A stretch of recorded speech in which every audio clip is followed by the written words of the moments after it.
हरिः ॐ श्रीगुरुभ्यो नमः।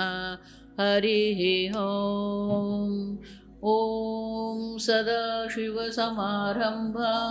शङ्कराचार्यमध्यमाम् अस्मदाचार्यपर्यन्तां वन्दे गुरुपरम्परां। श्रुतिस्मृतिपुराणानाम् आलयं करुणालयं नमामि भगवत्पादं शङ्करं लोकशङ्करं। शङ्करं शङ्कराचार्यं केशवं बादरायणं सूत्रभाष्यकृतौ वन्दे भगवन्तौ पुनः पुनः। ईश्वरो गुरुरात्मेति मूर्तिभेदविभागिने व्योमवद्व्याप्तदेहाय दक्षिणामूर्तये नमः। ॐ असतो मा सद्गमय तमसो मा ज्योतिर्गमय मृत्योर्मा अमृतङ्गमय। ॐ शान्ति शान्ति शान्तिः। वासुदेवेन्द्रयोगीन्द्रं नत्वा ज्ञानप्रदं गुरुं मुमुक्षूणां हितार्थाय तत्त्वबोधोऽभिधीयते। आत्मा कः स्थूलसूक्ष्मकारणशरीराद्व्यतिरिक्तः पञ्चकोशातीतः सन् अवस्थात्रयसाक्षी सच्चिदानन्दस्वरूपसन् यः तिष्ठति स आत्मा। ननु जीवन्मुक्तः कः यथा देहोऽहं पुरुषोऽहं ब्राह्मणोऽहं शूद्रोऽहम् अस्मि इति दृढनिश्चयः। तथा नाहं ब्राह्मणः न शूद्रः न पुरुषः किन्तु असङ्गः सच्चिदानन्दस्वरूपः प्रकाशरूपः सर्वान्तर्यामी चिदाकाशरूपः अस्मि इति दृढनिश्चयरूपः अपरोक्षज्ञानवान् जीवन्मुक्तः।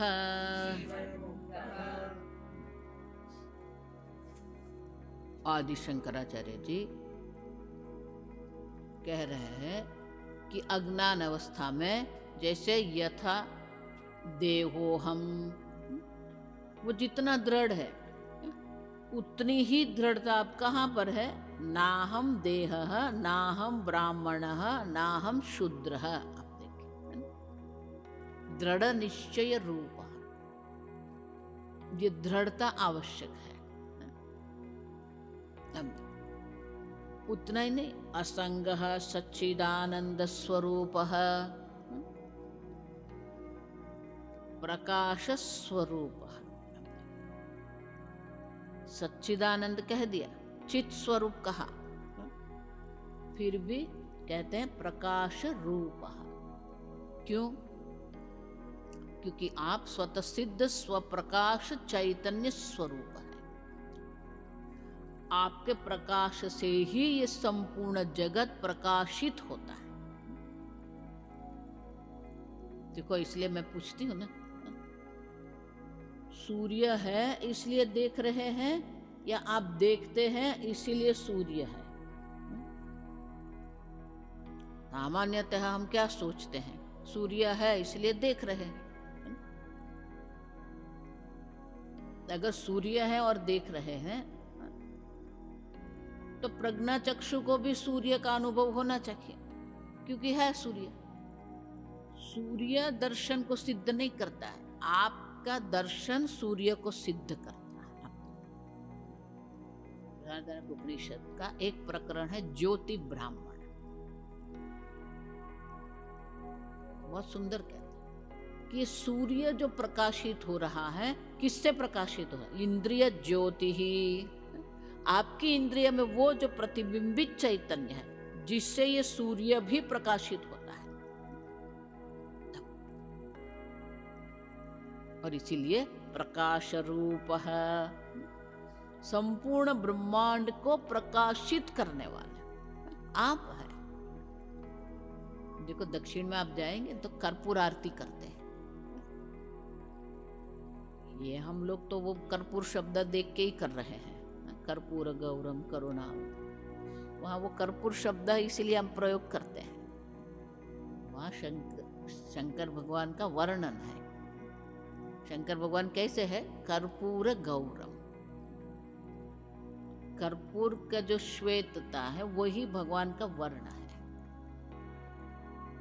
फिर हम भगवान को श्याम सुंदर बना देते हैं, शंकर भगवान को भी बोलते हैं कर्पूर गौरम और बनाते हैं श्याम सुंदर। आप देखिए दक्षिण में क्या श्लोक बोलते हैं? न तत्र सूर्यो भाति न चंद्र तारकम नेमा विद्युतो भाति कुतोयम अग्निः। वो आत्मा तत्व जो है जहां सूर्य प्रकाशित नहीं होता है, चंद्र, अग्नि, विद्युत, तमेव भांतम, उनके प्रकाश, भांतम, भा मानी प्रकाश, आप देखिए भा मानी प्रकाश, प्रभा कहते हैं, आभा प्रभा, तमेव भांतम अनुभाति सर्व, आपके प्रकाश से ही अन्य सर्व प्रकाशित हो रहा है। इसीलिए प्रकाश स्वरूप। भगवान भी क्या कहते हैं 15 में, यदादित्यगतम तेजः जगद्भासयते अखिल यच्चंद्रमसि यच्चाग्नौ। सूर्य में जो प्रकाश है जिससे ये संपूर्ण जगत प्रकाशित हो रहा है, यदा आदित्य गतम तेज यच्चंद्रमसि, चंद्र में जो तेज है, अग्नि में जो तेज है, तत्तेजो विद्धि मामकम, वो तेज, वो प्रकाश मैं हूं। आपके प्रकाश से ये जगत प्रकाशित हो रहा है। क्योंकि ये सब शब्द जो है ना, वो एक बहुत महत्व की बात आपको दर्शाता है। आप सच्चिदानंद स्वरूप है, आप प्रकाश स्वरूप है। इसका अर्थ क्या हो? आपकी सत्ता से जगत की सत्ता है, आप स्वतंत्र है, जगत आपकी सत्ता पर आधारित है। आप समझना, हम ये सोच रहे हैं ये जगत है इसलिए मैं हूं। अब हम हमारी सत्ता कहां रख के दिया? घर में, धन में, पुत्र में, पद में, सत्ता में। अब आपकी सत्ता है, स्वतंत्र है, आप प्रकाश स्वरूप है, स्वतंत्र है। सूर्य आपके प्रकाश पर आधारित है, आप सूर्य पर आधारित नहीं है, प्रकाश रूप। फिर कहते हैं सर्व अंतर्यामी, ये भी बृहदारण्यक उपनिषद आप समझो, अंतस्थित्वा यमयति सर्वान इति अंतर्यामी। सर्व में रहकर सर्व का जो नियमन कर रहा है, आप स्वतंत्र है, सर्व का नियमन करने वाले आप हैं। स्वामी जी हमें बहुत सुंदर कहते हैं कि सर्व का नियमन करना क्या। मुझे मजाक करते थे, बहुत पावरफुल शब्द है, आप समझना ये। सुनो क्या हो जाता है, अटेंशन में आ जाता है। कौन किसका नियमन कर रहा है,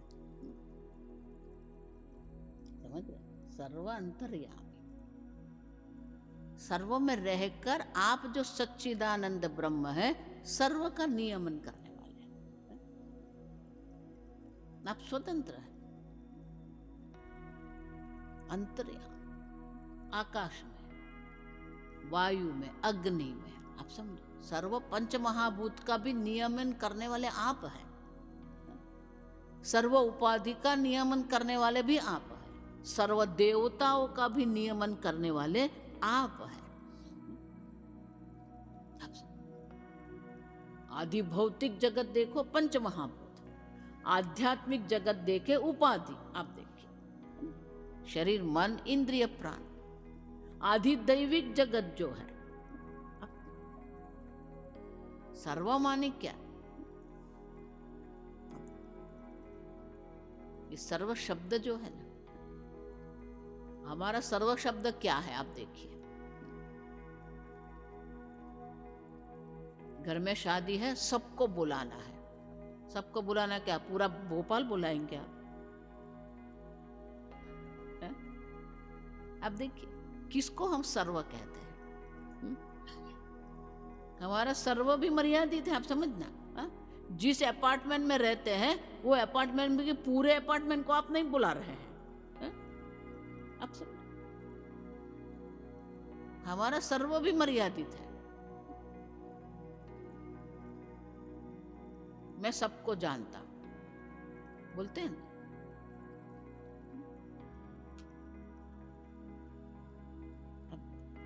सर्व माने के आदि भौतिक जगत, आध्यात्मिक जगत, आदि दैविक जगत, संपूर्ण सर्व जगत का जो नियमन करने वाले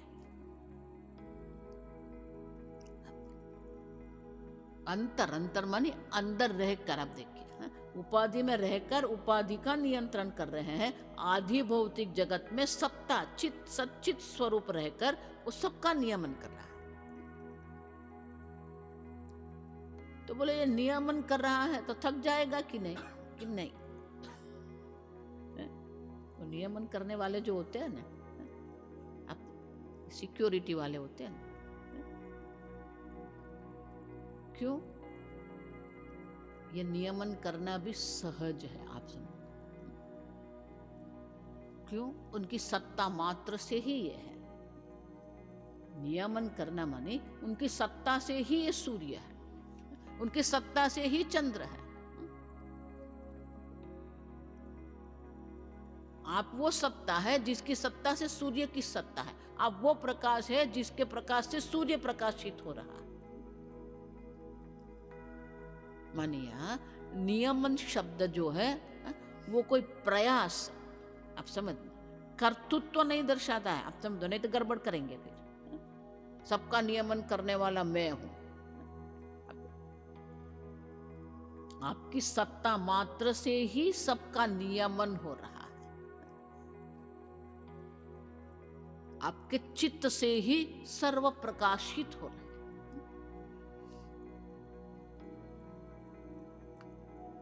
देखो ये वाक्य, सूर्य संपूर्ण जगत को प्रकाशित करता है। आप देखिए, तो जब करता है कहते हैं तो हम ऐसे मानते हैं कि सूर्य में सर्व को प्रकाशित करने का कर्तृत्व है, करता है। आप देखिए, तो क्या सूर्य में सर्व को प्रकाशित करने का कर्तृत्व है?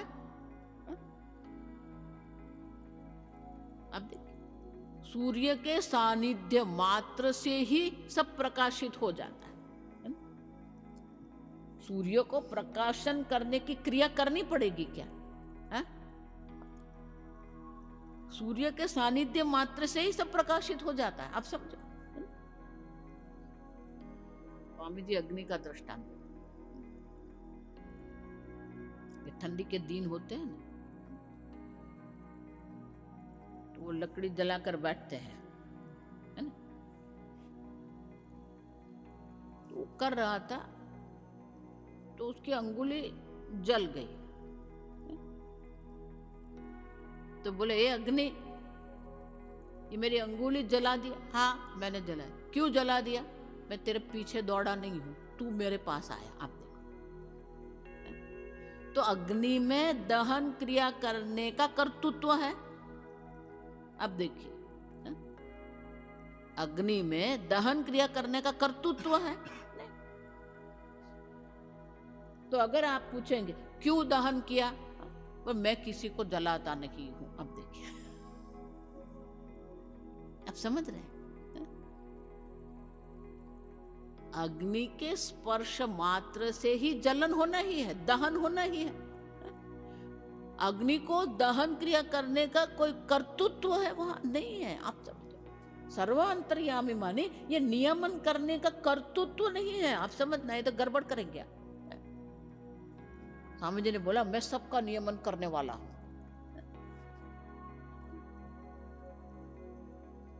आपका सानिध्य मात्र से, आपकी सत्ता मात्र से ये सब नियमन हो रहा है। कर्तृत्व नहीं है वहां, सर्व अंतर्यामी। चिदाकाश रूप। तो बोले चिदाकाश क्यों कह रहे हैं? पंचदशी का एक पूरा प्रकरण जो है ना बहुत सुंदर है।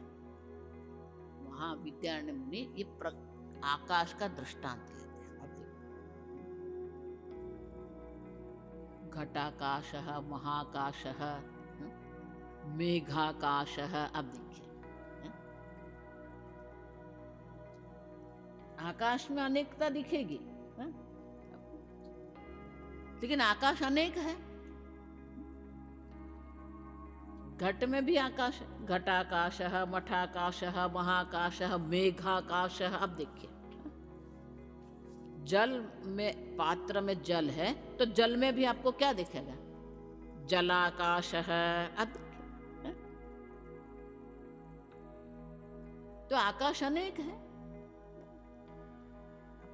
उसी प्रकार से ये चैतन्य जो है एक एक उपाधि में क्या दिख रहा है? यहाँ चैतन्य है, यहाँ चैतन्य, यहाँ चैतन्य है। तो बोला अनेक चैतन्य है। वो सांख्यवादी यही कह रहा है, अनेक पुरुष है। आप समझना, ये द्वैतवादी भी अनेक जीव को स्वीकार, अनेकता स्वीकार। और इसलिए शंकराचार्य चिदाकाश, जैसे कि आकाश एक अद्वितीय है, सर्वव्यापी है, उसी प्रकार से आप वो चैतन्य स्वरूप है, आकाश समान सर्वत्र एक अद्वितीय सर्वव्यापी। देखो यही गड़बड़ होती है। आप चैतन्य स्वरूप है, उसमें कुछ नहीं है, लेकिन आप चिदाकाश रूप माने कि आकाश के समान असंग सर्वव्यापी है। इसको सर्वात्म भाव कहते हैं। ये कठिन है। चिदाकाश रूप, चित आकाश रूप, सर्वव्यापी है। और इसीलिए अस्मीति दृढ़ निश्चय रूप, जिसका ये दृढ़ निश्चय हो गया है। तो बोले ये जो इसका दृढ़ निश्चय हो गया है वो कौन है? अपरोक्ष ज्ञानवान। उसी को अपरोक्ष ज्ञान कहते हैं। ये अपरोक्ष माने क्या? जो प्रत्यक्ष नहीं है उसे परोक्ष कहते हैं, जो परोक्ष नहीं है उसे अपरोक्ष कहते हैं।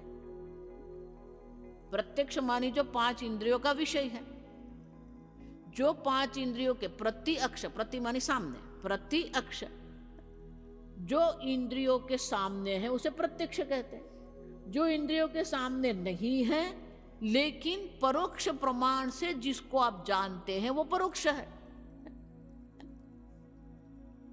लेकिन जो प्रत्यक्ष भी नहीं है, जो परोक्ष भी नहीं है, वो अपरोक्ष है।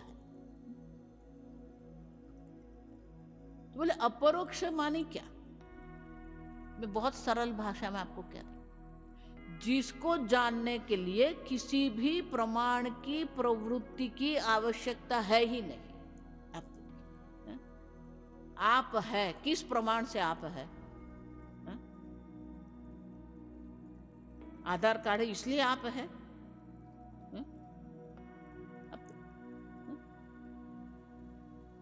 आप है, आप देखिए, आपको सिद्ध करना पड़ेगा आप है। एक भाई जी को बुखार आया और बुखार बढ़ गए, घर में जो दवाई थी करते रहते थे।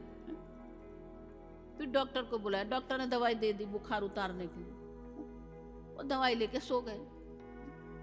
अब थोड़ी देर हुई तो पत्नी को हुआ कि चलो देखते क्या कर रहे हैं, सो गए कि नहीं। वो देखने गई, वो सोते थे, वापस आ गई। अब बुखार होता है ना, फिर ये पैरासिटामोल लेते, फिर वो पसीना होता है, तो उनको पसीना हो गया, उनका शरीर थोड़ा ठंडा हो गया। अब बुखार बहुत बढ़ गया था, इसलिए उनकी असर थोड़ी मस्तक पर थी। भले वो बुखार उतर गया, लेकिन उसके कारण कई बार ऐसा होता है कि थोड़े मन जो है वो तंद्रावस्था में चला जाता है बुखार के असर के कारण। तो वैसे ही पड़े रहे अर्ध बेहोश अवस्था में। फिर वो शरीर ठंडा हो गया। अब पत्नी देखने गई, तो उसको सोचा कि पूछ लेती हूँ, तो बोल दिया तो उत्तर दिया नहीं। तो उसने हाथ पकड़ा तो ठंडा था। तो बुलाया तो बोले नहीं, तो उसको लगा कि कुछ हो गया। तो दौड़ के वो डॉक्टर के पास गई। समीप में डॉक्टर था, क्लिनिक। बोले ये कुछ हो गया, देखो ना, आपने वो दवाई दी थी, दवाई लेके सो गए थे, अभी मैं बुलाती हूँ वो बोलते नहीं, और शरीर भी ठंडा हो गया, क्या हो गया। अब डॉक्टर आया तो डॉक्टर ने देखा कि बुलाया तो बोलते नहीं थे। तो कई बार क्या होता है कि ऐसे जब पड़े होते हैं ना, तो जो ये गर्म हाथ का स्पर्श होता है ना, तो संवेदना होती है, तो थोड़ी जागृत होते हैं। तो वो हाथ डॉक्टर ने पकड़ा नाड़ी देखने के लिए, तो स्पर्श हुआ, इसलिए थोड़ा जागृता हो गए। आंख नहीं खुला, लेकिन बुद्धि से वो जागृत हो गए। अब वो डॉक्टर जल्दी दौड़ के आया, तो उसको नाड़ी उसके पकड़ में नहीं आई। तो वो बोल दिया, बहन जी गए। अब गए, उसने सुना, नहीं मैं हूं। अब देखिए, अब पत्नी बोली, आपको समझ में आया कि डॉक्टर के समझ में आएगा। अब मुझे बताओ, अब समझ रहे अपरोक्ष क्या है? आप है इसलिए क्या डॉक्टर की आवश्यकता है आपको? आप समझो, अपरोक्ष माने कि कोई प्रमाण के बिना आप है, आप समझो, अपरोक्ष ज्ञान है। अपरोक्ष ज्ञान माने क्या? अपरोक्ष आत्मा का ज्ञान को अपरोक्ष ज्ञान कह रहा। आप समझो, गड़बड़ मत करना। प्रत्यक्ष विषय का ज्ञान को प्रत्यक्ष ज्ञान कहते हैं, परोक्ष विषय के ज्ञान को परोक्ष ज्ञान कहते हैं, अपरोक्ष आत्मा के ज्ञान को अपरोक्ष ज्ञान कहते हैं। साक्षात अपरोक्ष, उपनिषद क्या कहते हैं? बृहदरण्यक, साक्षात अपरोक्ष। आप साक्षात अपरोक्ष है। किसी भी कोई आवश्यकता नहीं, कोई प्रमाण की आवश्यकता, कोई उपाधि की आवश्यकता नहीं। मैं हूं। देखो, इसलिए मैं कहती हूँ, ये सब जितना भी है ना, ये साक्षी चैतन्य और ये सब है ना, वो सापेक्षिक है। जो है वो यही है, मैं हूं। आप देखिए, अहम अस्मि। छांदोग्य उपनिषद इसलिए क्या कहते हैं? सदैव सौम्य इदमग्र सत। अब देखिए, आप समझो, अहम अस्मि सत, बस बात खत्म। आप समझो। फिर ये चित्त है, ये आनंद है, ये पूर्ण है, ये सब क्या है? सापेक्ष है। आप समझ, आप अपने आप को अपूर्ण मान रहे हैं, इसलिए बोलना पड़ता है आप पूर्ण है। आप अपने को देह, जड़ देह मान रहे हैं, इसलिए कहना पड़ता है कि आप चित स्वरूप है। अब तो अपरोक्ष ज्ञान माने कि सत स्वरूप। सदैव सौम्य इदमग्र आसीत एकम एव अद्वितीय। एक अद्वितीय सत स्वरूप आप है। वो सत स्वरूप का जो ज्ञान है, उसी को कहते हैं अपरोक्ष ज्ञानवान। जिसको ये अपरोक्ष ज्ञान हो गया है, और ये ज्ञान होने के कारण जिसकी बुद्धि से अज्ञान की निवृत्ति हो गई है। आप देखो, उपाधि से कोई ज्ञानी नहीं है। आप समझना, उपाधि से ज्ञानी और अज्ञानी एक समान ही है। आप समझ जाइए, जो भेद है वो कहां पर है? आगे मैंने कहा, कारण शरीर नहीं है। अपरोक्ष ज्ञानवान माने कि कारण शरीर नहीं है। अज्ञान की निवृत्ति हो गई है, इसलिए कारण शरीर है ही नहीं। ज्ञानी के लिए कोई कारण शरीर नहीं है। प्रारब्ध से स्थूल और सूक्ष्म शरीर है, और जब तक प्रारब्ध है तब तक ये स्थूल सूक्ष्म शरीर रहेंगे। और जब तक, अब समझना, प्रारब्ध है तब तक स्थूल सूक्ष्म शरीर है, और स्थूल सूक्ष्म शरीर है अब तब तक जीवन मुक्ति है। जीवन मुक्ति भी कब तक है? जब तक ये स्थूल सूक्ष्म शरीर है। और इसलिए शंकराचार्य जी कहते हैं अपरोक्षवान अपरोक्ष ज्ञानवान जीवन मुक्त। जीवन मुक्त मानी जीते जी ये उपाधि में रहते हुए भी वो मुक्त है। क्यों? क्योंकि वो अपने आप को उपाधि मानता ही नहीं। सर्वांतर्यामी मैं हूं, सच्चित स्वरूप मैं हूं। और इसीलिए शंकराचार्य जी कहते हैं जिसको ये अपरोक्ष ज्ञान हुआ है, अपरोक्ष आत्मा का ज्ञान जिसको हुआ है, वो जीवन मुक्त है, मानी कि अज्ञान नहीं है। आप समझो, इसलिए स्वामी जी बहुत सुंदर कहते हैं कि ये जो बुद्धि है ना, एनलाइटन ईगो ऐसा बोलते थे। अहंकार तो रहेगा, लेकिन वो अभी अहंकार कैसा है? ज्ञानी अहंकार है, एनलाइटन ईगो है। और इसीलिए शंकराचार्य जी कहते हैं इसी को ही जीवन मुक्त कहते हैं। ओम शन्नो मित्र शं वरुणः शन्नो भवत्वर्यमा शन्न इन्द्रो बृहस्पतिः शन्नो विष्णुरुक्रमः नमो ब्रह्मणे नमस्ते वायो त्वमेव प्रत्यक्षं ब्रह्मासि त्वमेव प्रत्यक्षं ब्रह्म वदिष्यामि ऋतं वदिष्यामि सत्यं वदिष्यामि तन्मामवतु तद्वक्तारमवतु अवतु माम् अवतु वक्तारम्। ओम शांति शांति शांति। हरि ओम। श्री गुरुभ्यो नमः। हरि ओम।